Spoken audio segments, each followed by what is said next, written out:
So now, dear friend, you got your project management certificate. You have passed the interview. Now you are the project manager or the construction project manager on the job. You got all the credentials from an Ivy League university.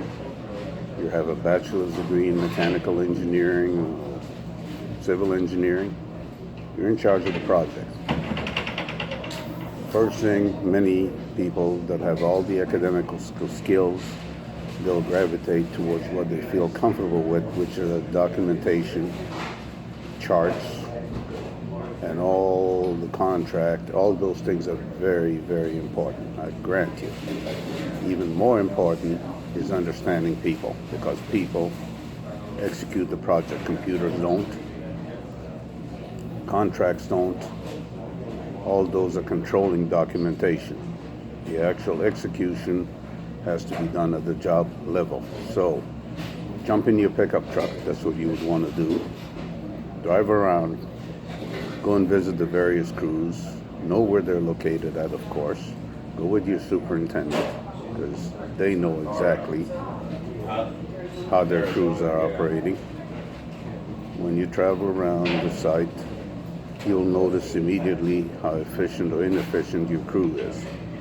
You notice a foreman, a foreperson, that has a crew of 10 tradespeople jumping in the truck looking for parts. He sees 10 people hanging around looking for work to do. You ask them what's going on. They say, where's Bill, the foreman, or Jane, the foreperson? And they said, well, they're gone over there looking for a half-inch valve, 1-inch valve. They don't have the drawings. They're looking, where's that part that was supposed to come in, that was supposed to be part of the drawings, the part number. They do all the material takeoffs, they check everything out. Material is not there. So they go drive back to pick up a piece of an elbow, they bring an orifice plate, whatever it is. This is what the problem is. First of all, when you have all the drawings, you, as a good project manager, you'd have had some good planners. Those planners would have had field installation work packages, and in there you would break them down into manageable chunks. So you have 10 people working on a crew.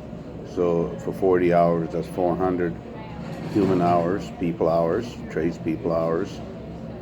So you break it down based on experience. You bring all the stuff, all the material required to execute the job. You put on a pallet. Hopefully you use modern technology like barcoding them. You would take them, you put it into a sea can, sort of a ship container that we call sea cans, and you put all that stuff in there. You secure all the long lead items that are hard to get, like valves and bolts and things of that nature. Orifice plates, hard things that are hard to get, that you had to struggle and took a long time to get because other projects are going on, hard to get all that material. So you leave it in there. The next thing, you need a guard dog. You need somebody to keep an eye on it and somebody that understands materials. So my recommendation, you would want to put an old retired retired pipe fitters, retired tradesperson that understand their trade, and then you'd have them barcoded, like we do. All the superstores do that. It's not a very complicated issue. So you'd have a drawing that's barcoded, and then there you have all the material required, and you go to the pallet, and in the package they'll show you where all the material is, and then it's there. So the people come in and says, I need an orifice plate. You scan it, you give it to them, you know who took it. They go out there, they install it. So at any given point in time, you track the material that's going into that work package. How do you track the productivity factor? It first starts with the material, from the material takeoff from the drawings. The last thing you do, of course, is the welding. You track the weld inches, but primarily you put the material, the valves, all the other equipment. You put check marks every time they're signed out, taken out in the field, and they're installed.